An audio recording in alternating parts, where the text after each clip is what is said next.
كلمة من الكابتن الخلوق، الكابتن المحترم، الكابتن الجميل، الكابتن محمود الخطيب، لاعب النادي الأهلي ورئيس النادي الأهلي حاليا، يرد على رسالة المستشار مرتضى منصور قائلا: فمن عفا وأصلح فأجره على الله، صدق الله العظيم. أقدر رسالة المستشار مرتضى منصور واحترامه الكامل للنادي الأهلي ولأسرتي وللأستاذ محمد عثمان المستشار القانوني للنادي، وسنقوم بالتنازل عن جميع الأحكام الصادرة وإنهاء الخصومة في هذا الشهر الفضيل، الشهر الكريم، شهر الرحمات، شهر المغفرة، شهر العتق من النار، وهذه الأيام المباركة، وعفى الله عما سلف.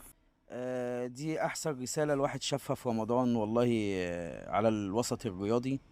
تمام، إن رئيسين نادي، رئيس سابق ورئيس حالي، كان في خلافات ونزاعات بينهم، ودلوقتي بيفضوا الخلافات والنزاعات في شهر رمضان، الشهر الكريم، شهر المبارك.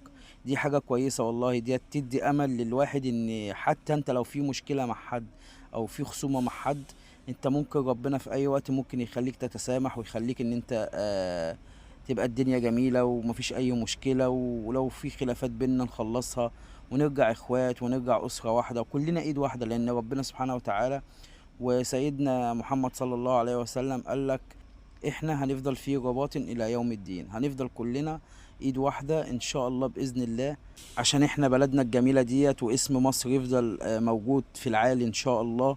تمام، احنا اتذكرنا في القرآن اكثر من مرة. تمام، فالحمد لله ربنا تجلى على جبل الطور.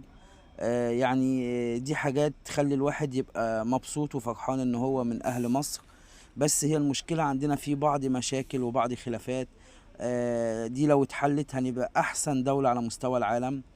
تمام، وان شاء الله ربنا يحفظنا ويحفظ اهالينا ويحفظ اخواتنا ويحفظ ولادنا ويحفظ كل مسلم وكل قبطي في مصر، علشان خاطر احنا ايد واحدة.